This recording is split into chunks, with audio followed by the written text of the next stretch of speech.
Hey, you guys having fun here? Well, check us out on twitch.tv/BattleGeekPlus.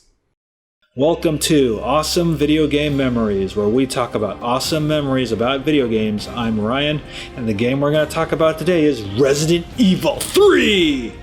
Nemesis!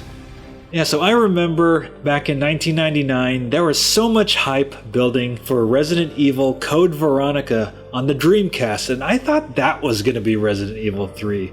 For some reason, it didn't have the 3 in it. But then I remember this game just kind of came out of nowhere. It felt like, hey, there's a lot of people that don't have Dreamcasts yet, so we'll just kind of throw them a bone, calling it Resident Evil 3 Nemesis. Because from what I heard, Sony still had the rights for any numbered Resident Evil series, so they had to call Code Veronica without a number on the Dreamcast.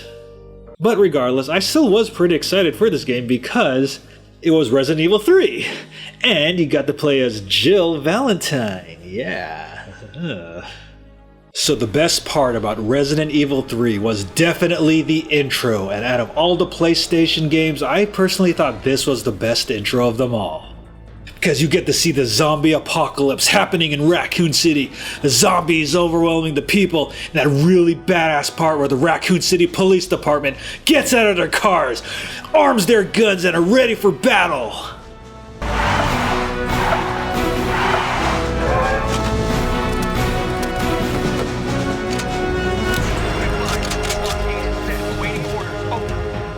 After that, you see the Umbrella Corps trying to clean up the mess, but then all hell breaks loose as everyone keeps losing their shit against the zombies, and then everybody fucking dies! Holy shit, they did.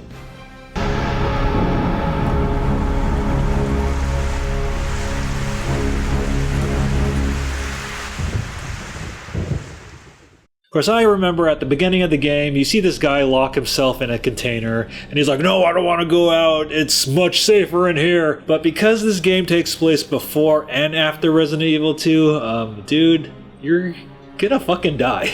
But you're not gonna die from the explosion, though.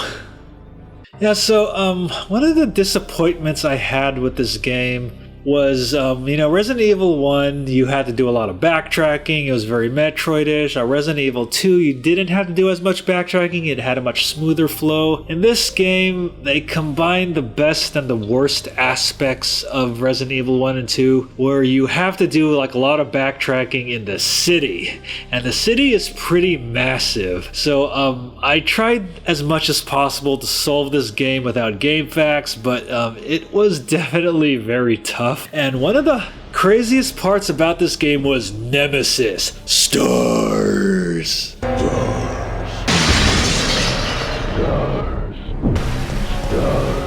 And this motherfucker was everywhere you went. You're running to this place, Nemesis, and you're low on health. You're trying desperately to get to that next typewriter to save or find a healing item, but then Nemesis comes out and whacks the shit out of you and you're dead.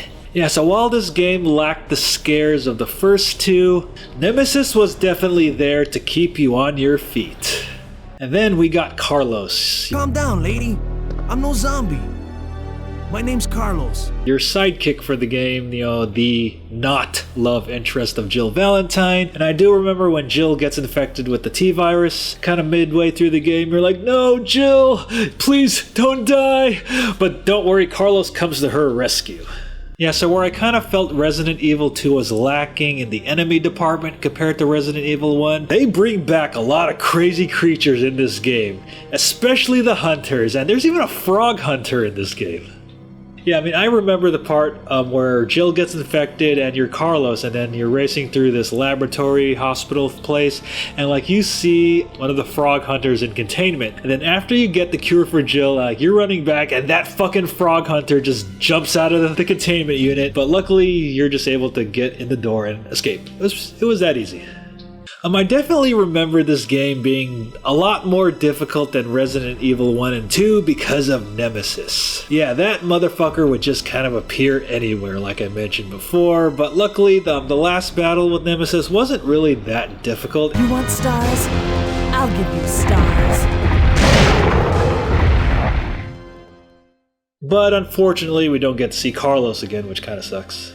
And also one of the coolest thing is this game had the first iteration of Mercenaries. One of my personal favorite things in any Resident Evil game was the Mercenaries mode, where you just kill enemies, but this one wasn't as refined since it was obviously the first one. You had to kill enemies to get time and then run back and get money. I wasn't very good at this, to be honest. I didn't really bother getting any of the alternate costumes or unlimited ammo in this game because I just wasn't really the biggest fan of this game, even though I'm totally a big fan of Jill for obvious reasons. But Resident Evil 3 just kind of felt like a game that was made just for the hell of it for PlayStation owners who didn't have a Dreamcast.